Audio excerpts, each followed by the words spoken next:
The federal government spends $10 billion a year enforcing marijuana prohibition, yet marijuana remains easier to get than certain cold medicines.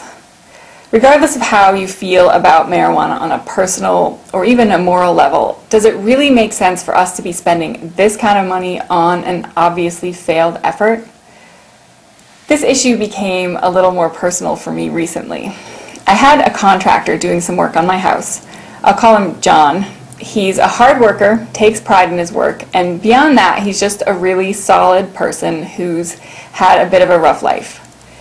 He's a single dad raising 2 kids and pretty much just doing the best he can to get by, like a lot of us. So he had to let one of his workers go for doing shoddy work and stealing money, and the guy decided to get back at him by telling the police John had marijuana. So cops show up and they find what they're looking for, plus several $1,000s in cash, which in my town people like to pay in cash, so this is pretty normal.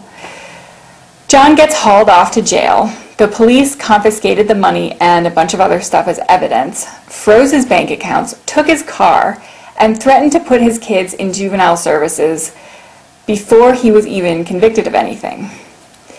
And of course, he had to hire an attorney and go through a major legal ordeal, which unfortunately ended up including jail time. There's so many things wrong here, I don't even know where to start. It makes absolutely no sense that we as taxpayers ended up paying to keep someone off the street who was actually adding value to our community and paying taxes.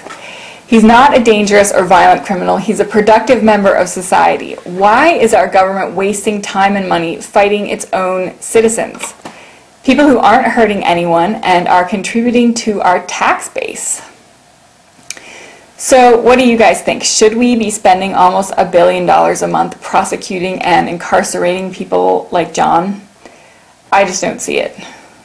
Glenn Greenwald published a fascinating report on what happened when Portugal decriminalized drugs.